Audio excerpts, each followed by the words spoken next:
sala. Bienvenidos. Every step we take that's synchronized.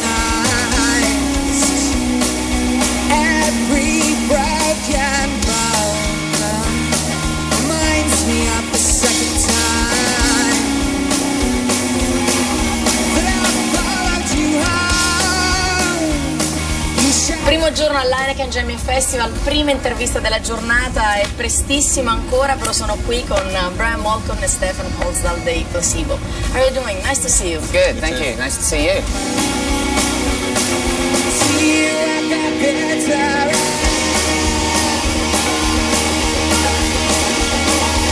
It's perfect album when you're driving. I was driving to come here and I was like expecting the voice to show up, and then it was like very nice, like soundtrack. We'd like to give, in a way. We'd love for Bulletproof Cupid to be used as a Formula One theme or something. You know, the instrumental from the album. You know, that would be quite fun. You know? Like those 70s themes songs and things like this. Because we like Formula One. We watch it a lot.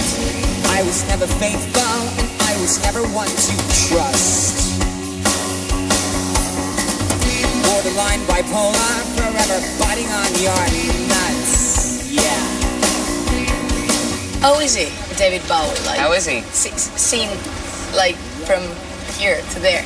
How was it working with him? How was it to be back with Mark Bolan music and T-Rex and that kind of things? Did you used to listen to that kind of glam scene or? No, not really, not very much. Used to listen to David Bowie, but not just Ziggy Stardust and Aladdin Sane. You know, Bowie's kind of like entire career, he's had several incarnations, you know, of himself, and they're all very interesting. You know, we admire him for his kind of like his, you know, how many times he's reinvented himself over his career, and that's how he's kind of achieved longevity.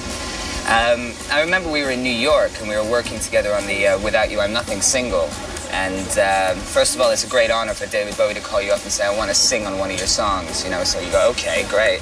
And so there we were in New York with Tony Visconti, the guy who produced all the T-Rex albums and produced a lot of Bowie albums. And then Bowie's in there singing lyrics that I wrote to music that we've written, you know, kind of thing.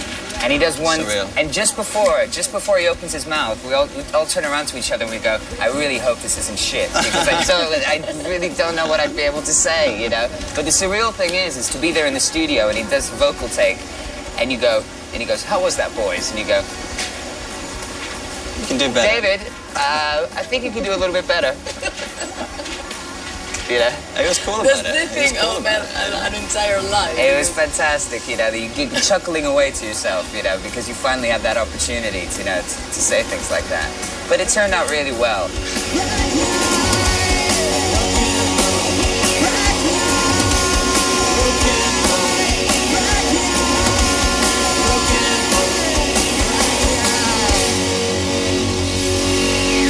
Sleeping with Ghosts sounds very different, I guess, from his predecessor, Black American Music. It's like, is that correct if you say more raw? It's probably because behind the console there is Jim Abbas, which is the electronic mind behind Uncle or DJ Shade on the music. Black American Music was a self-produced album. We wanted to work with someone who would come in and I think push us and also sort of come from a different angle and make us see our songs and songwriting from a different angle. So it was a very interesting, you know, experience, because every day we came in and it was, you know, there wasn't a lazy day in the whole recording process, because someone said, no, if you're going to do that way, no, we're going to do it backwards, you know. It's like, fuck. So I think... So challenging too, for us, for musicians. We really needed that. So you become simultaneous people, all of a sudden. No, it's true. I mean, Jim really pushed us to a place that we'd never kind of been before, and kind of made us listen to our own music and have a different approach, method-wise, to music than we'd ever had before. And I think it was important for us to challenge ourselves, so that the audience could be challenged as well, because we believe that our listeners are sophisticated listeners, you know, and that they, you know, don't want the same thing over and over again, that they want freshness, you know, and that's what we were trying to achieve, you know. I think around the time of the fourth album, you run the risk of starting to repeat yourself if you don't make a great effort to try and push yourself into a different place musically. The balance that you have to strike between doing something new and at the same time not turning your back on what makes you uniquely you is uniquely Placebo, is the difficult equilibrium to strike. But I think we did pretty well on Sleeping with Ghosts. It still sounds like Placebo. It's still a rock album done by Placebo.